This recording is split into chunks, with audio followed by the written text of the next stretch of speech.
Welcome everyone. My name is Mahtab Mahmoodzadeh. I'm the Director of Diversity and Inclusion at the Overlake School. I'm very excited to host the MLK Assembly 2020. Every year, the Social Justice Club at the Overlake School, our Impact Club, hosts and decides the theme for the Martin Luther King Assembly, honoring the legacy of Dr. King and the Civil Rights Movement. This year, our theme is Faith and Resistance, where religion and racial justice converge. One of the great things about being able to host the MLK Assembly is that it's a great and distinguished honor for the Impact Club. They've been hosting for many, many years, even before my tenure here at the Overlake School. So it's something that they take to great heart, and every year we discuss, we sit down and explore the different themes, possible speakers, and then we create the program. So the students are at the center of the design and creation of the program from the beginning to the end. And so it's really a gift that the students give to their peers as a way to kind of teach them about the legacy of Dr. King, and it speaks to the social justice mission of the Impact Club. I love to make sure there's every little detail is important and says something. So the colors that are warm colors for honoring the Buddhist meditation that Reverend Angel is here to talk about. Then we have the blue, which was mainly influenced from Judaism, which of course blue is their holy color. And then obviously Dr. King's silhouette is in the middle because we want to always make sure that with the assembly we're going back to the focus of honoring him. You still get that visual impact and those deep associations of gold and blue. They have ties to us as people. And so I don't even need to say anything. The art speaks for itself, and that's pretty amazing to be able to create something like that. We were really honored to have the opportunity to host Reverend Kyoto Williams Angel. She is a Buddhist priest, to come and talk about her work around justice and faith. And we have, in addition to that, created an interfaith living room, an experiential opportunity for students and members of our community to go look at the writings and the artifacts of different world religions and their teachings about our oneness as a human race, justice, and equality. The Eastside Race and Leadership Coalition has hosting their arch here for a week. This arch goes through all different spaces and places on the east side, from churches and synagogues and temples, and is an opportunity for members of our community to give a commitment towards promoting racial amity and justice in the community. My name is Mahtab Mahmoodzadeh, the Director of Diversity and Inclusion at the Overlake School, and we present to you Reverend Kyoto Williams Angel. So most people call me Reverend Angel, and sometimes it feels like a long time ago, but not really so long ago. I was very much like you all, and I was in, I think it was, 5th grade or so, and I was in a gymnasium, and we had gym, and my dad would make me wear these pants, and the pants didn't button very well, but he insisted that I wear the pants anyway, and so I went and wore the pants. And we did some kind of a relay race thing. And so I go out and I go to run the relay race, and I went down one lane, and then I came back and I was ready to go on the other leg of the relay race. It was just sort of running and you touch at the end and you come back. You've done that, right? And then I get halfway in the middle and my pants fell down. And could you imagine what that's like? All of the kids, it wasn't just one class, it was 4 or 5 classes all in the gym at the same time. And of course what I did is I hurried up and I grabbed my pants and I pulled them back up again. And the kids teased, and the kids made fun of me. And for many, many years afterwards, I thought about how that particular experience impacted me. And what impacted me the most, when I thought about it, and I was like, when I don't know, in high school by that time, and I'm still thinking about that thing, would still come to me. I would walk into large rooms of people, And I would have a moment of like a little bit of panic about walking into the room, people, kind of check my pants. I just checked my pants when I was on the way up here. So I'd take a moment, like, check my pants. And I realized that what was so upsetting about it, what really stuck with me after all of those years, was not that it happened, it was that no one else said anything about it. That none of my friends, right, who were in my class, that were with me, said anything about it. And so there I am, and it's years later, and I'm in high school, and something came up, and I got into like a skirmish with one of the young women that was in the school. And I was brand new to the school, and I didn't really know that many people. I knew a few people, but we got into this little skirmish after school, and the same thing happened. She was white and I was black, and when all of the kids were kind of crowding around, you know how the kids like crowd around, they want to see what's happening. When the whole thing happened, and all the details don't really matter, but it was like this thing that didn't have to happen. But the worst thing about it that really left me feeling really bad about it was not just that something happened, because bad things happen to us and things that we don't want to happen, and we get into skirmishes, and it's just part of growing up. But what really lived with me was that no one said anything. And so this, I think through my life, has been something that has really lived with me and has led me to the path that I'm on today and where I sit today.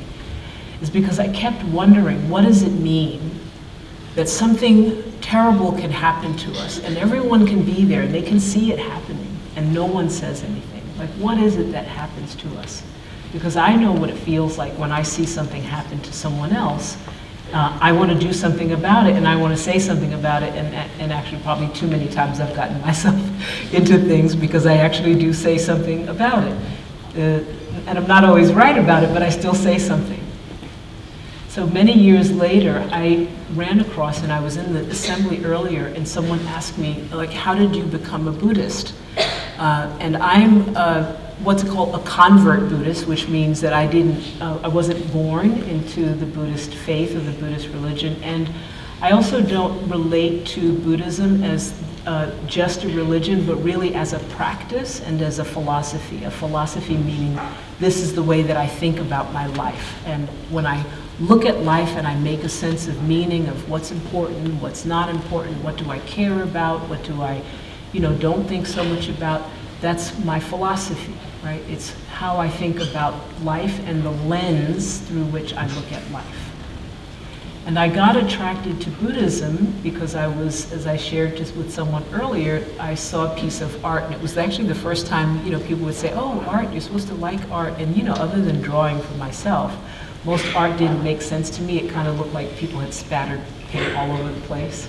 But I saw this huge circle, and it was, a black painted circle on a white piece of paper. It was really big, but the circle wasn't closed.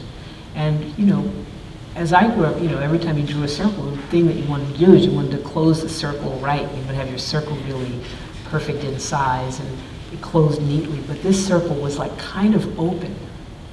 And something about that sense that things could be left open, they could be kind of incomplete, was attractive to me. And so I went to a bookstore and I found a book, and it said Zen, and I started reading it, and that's how I got interested in Buddhism. But the thing that I didn't get to share earlier is that what really spoke to me about Buddhism was the main set of teachings that they teach to all Buddhists, no matter what kind of tradition you are or what lineage, because Buddhism is all over the world, and actually it looks very different in different parts of the world. People don't all believe in one thing or do one thing, but everyone has these same sets of 4 basic teachings, and they come from the Buddha and what the Buddha taught. The first thing that the Buddha taught was that in life we suffer. We have things that happen to us. We feel too hot, we feel too cold, people annoy us, we have we get born, and there's some pain involved with getting born into the world when you're kind of ripped from the womb. We have sickness, and that makes us uncomfortable.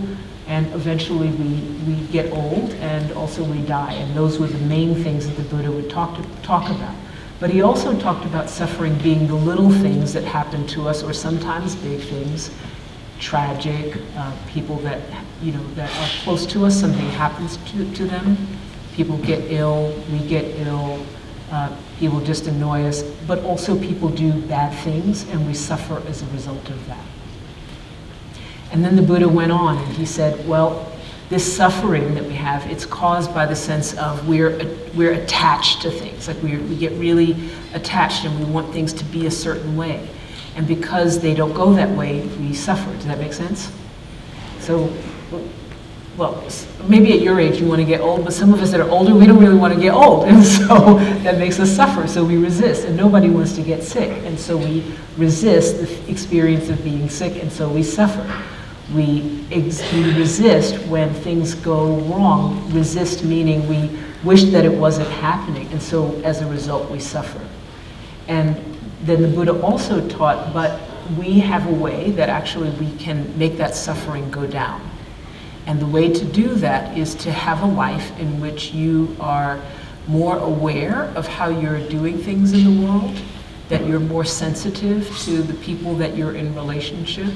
And as a result of that, you don't experience suffering so much. Not that bad things don't happen, but you don't experience suffering so much because you're able to reconcile the fact that, yeah, this is how life goes. And so when something bad happens, you recognize that that bad thing is happening. Or when you have a bad experience, or you feel bad, or somebody does something bad, you go, oh yeah, life works like that.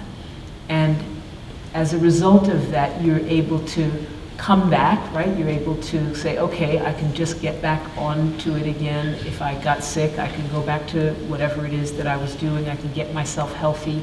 And so we can roll with it. That's the way that I like to say it. So he basically said, life is suffering, and suffering happens because we want things to be different than they're happening. When it's hot, we want it cold. When it's cold, we want it hot. When somebody is saying something annoying, we wish they would go away, right? And then we suffer.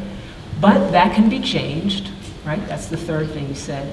And the way that it can be changed is that we learn how to be in relationship with the life that we have so that we can accept it, right? That if we can accept the experience of life, then we will suffer less.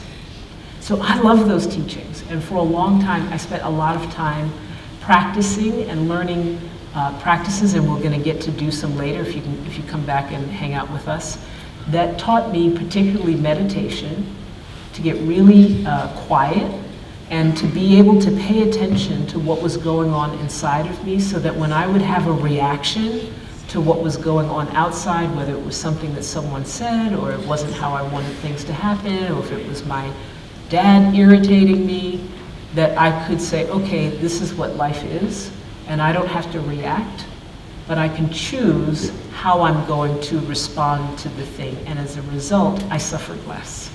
And that was really good. So when people did things that would annoy me, rather than getting caught up with like fighting them or feeling bad about myself, I would go, oh, okay, this is how life works. And so I can reconcile that and I can move forward. Is that good information? Mm-hmm. Yeah. Okay, so then I get a little bit older and I realize, wait a minute, there are two kinds of suffering. There is suffering that just happens because that's the way that life unfolds.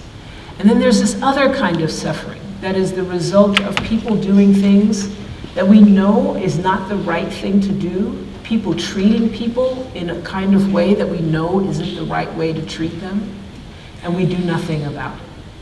So there's suffering that is inevitable, and there's suffering that is unnecessary suffering. Still part of life, but unnecessary suffering. So this is when my path as a Buddhist began to shift, and I started to think about how can we do more about our relationship to seeing things that are unnecessary suffering. We call that injustice. right? Things that are not fair, things that are not just, they're not right, they're not, and when I say right, not just right and wrong, but right as in they're in alignment with having life go in a way that makes us feel good about how we are living life. That's philosophy, right? So I want to live my life in a way that makes me feel good when I get to the end of the day and I look in the mirror and I go, oh, you were pretty good today, right? You lived your life in a way that makes you feel good about your decisions. As I was growing up and I realized there were times that I was doing things that created unnecessary suffering, when I got to the end of my day, I didn't feel so good about myself. So then I wanted to think about, how do I live my life in a way where I'm not only able to not get so beat up by life when things happen, but also that I'm not creating suffering and I'm not watching suffering happen and not saying anything about it. So this is what brings us to now, and to this theme that we're talking about of social justice. How many of you have ever been in an experience where you saw something happen to someone that you knew wasn't right? Yeah? From time to time, yes? And did it make you feel awkward, weird, strange? Yeah? Make you feel awkward? Did you feel confusion? Not know what to do about it? Yes? Maybe? Not know what to do about it? Fear that maybe if you said something about it, that something would happen to you? Maybe your friends maybe the friends that you were hanging out with would like reject you if you said anything, or maybe you just didn't know if that was going to work out and maybe something would happen, yeah? So I think about that as like that time, right, when my pants fell down and my friends didn't say anything. Many years later, I thought, oh, that's what's happening. People don't know what to say when they see something happening. And so we don't say anything. And as a result, what happens is things keep happening. Bad things keep happening to people, right? And we stay quiet, and then we feel bad about what happened. And then we're just all kind of living in this weird experience of injustice or unfairness is happening. We're not necessarily doing it directly, but we're part of it, and we feel bad as a result of that. So what is the answer? The way that I think about it is that for a long time, what we are taught is that certain things are our business and certain things are other people's business. Yeah? And so when we see things that happen that are not great things to happen, we think, oh, that's not my business, I shouldn't get involved in it. Just the way my friends were. They were like, oh, well, that's not my business. We know that was kind of awkward for you, and we didn't really know what to say, and so we left it alone. Or years later, when I was got into the skirmish with the young white woman, it was like that was not something people were going to get involved with because they felt like it was other people's business. So they were going to watch, and everybody's going to be a little bit maybe entertained or interested or curious, but they weren't going to be involved.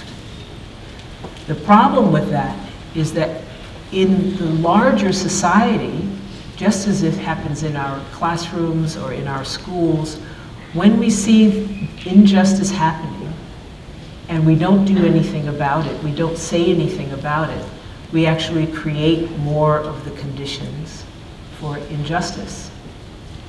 So we create, what the Buddha would talk about is not just that we are having suffering, but actually we are allowing suffering to continue. Does that make sense? Mm-hmm. Doesn't always feel good to have that happen, right? So how many of you have also had something happen to you and other people were there and they saw that thing happen and didn't say anything? Yes? And what would it be like if in the moment that you experienced that you could build up your courage and ask people to stand up for you or to say anything? That made you feel good? Yes? No? Yes. Yes? Yes. Yes. Okay. So that's what we're going to talk a little bit about. How is it that we ourselves can begin to think about our relationship to what happens in our society? And our society is not just like way out there, but the society meaning just the people that you touch, the condition, the situations that you touch, the family that you live in, the classrooms that you're in, the things that you see in the world. How is it that you can become a person that takes action when you see injustice happening, and to build up the courage and the strength to be able to recognize that when something happens to someone, it's not just that person's business, but it's everybody's business. So this is what we talk about as Buddhists in the tradition that I'm engaged in terms of our practice, is we think about what it means to be able to take action. And the way that we think about that is we think about our basic sense of what it means to be human beings. I think of them as three main things that are involved with being human beings. Can any of you name them? What makes you a human being? Now, other than, eating and sleeping and walking and talking, what kind of things makes you a human being in relationship with other human beings? Yes? Kindness. Kindness. Wow, that's awesome. Kindness. What's your name? Alexi. Alexi, thank you. Yes? There's emotion. Say that again? Emotion. Emotion. Say more. What's your name? Hayul. Hayul. Hayul. And say more about emotion. Like, ability to like express yourself. Ability to express yourself. So kindness and the ability to express yourself. You're having emotion. Yes? Empathy. Yes. And right here? Yes. The ability to listen. The ability to listen. I think this is the high school group? Okay. And you and you have a green, light green? Yes, in classes. Say your name, please. I'm Ryan. Ryan. I think everybody has really different sets of values and core values, and their morals, their relationships, and their society ethics. I mean, it's I guess along the same lines as the details. Yeah, so people have different sets of values. So I'm going to take that group of things, and I'm going to bring them down to the way that I remember them. I like letters that help me remember things, and so the three letters I use are C's. I use all C's, right? And I think of kindness as care, right? That we have a sense of care, right? And we express that as kindness. So when we care about other people, it means that we express that as kindness. And that goes to what this gentleman said here, which is the ability to express our emotion, right? Between each other, like to express how we feel. That's about our sense of connection.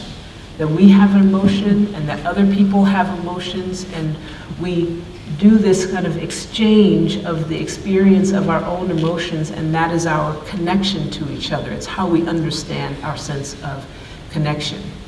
And then someone said empathy and also values, right? And I'm going to connect the two of those things together because that's a really very important connection, because empathy, who would say actually what empathy means? How many of you know what empathy means? Yeah? Someone say what empathy means.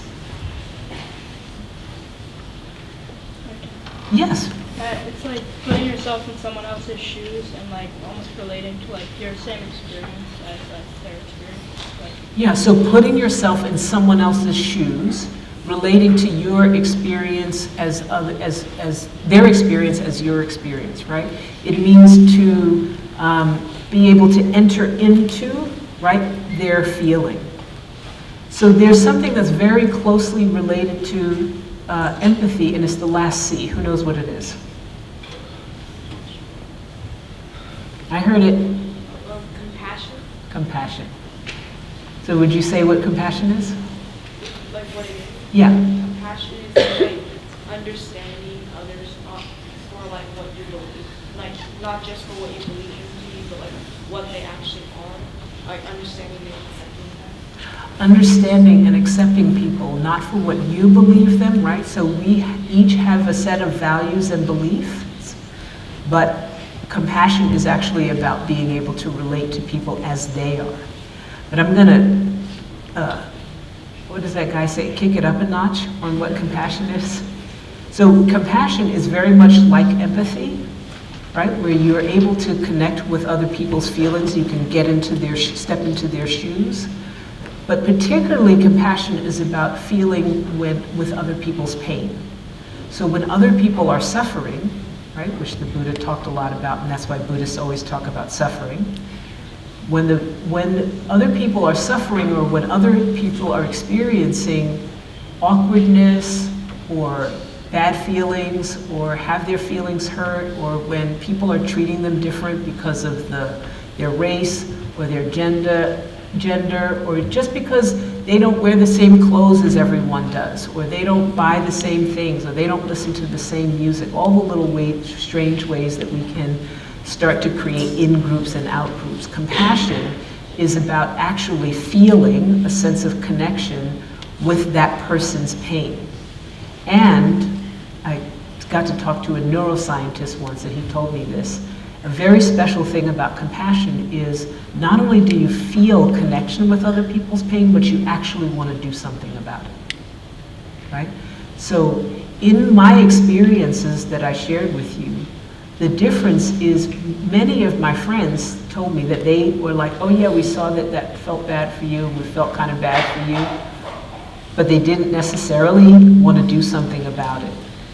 And when we have compassion connected with, combined with connection and with care, those three things are universally connected to all of our humanity. So what I like to share with people is that when we are able to build on those three things and recognize them, our sense of care, kindness, expressing things in terms of kindness, our connection, being able to see and recognize our own emotion and express that emotion with other people and have that emotion respected, because different people have different values.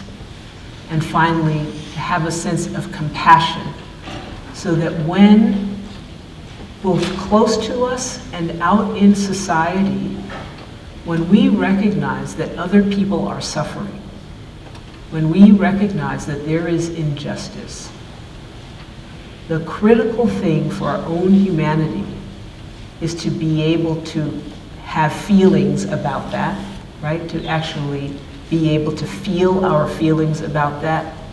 And ideally, it will move us to being able to say something or do something about it. When we don't have those three ingredients that are intrinsic to what it means to be human, and I promise that I didn't set those 4 or 5 people up to say the things that I wanted them to say.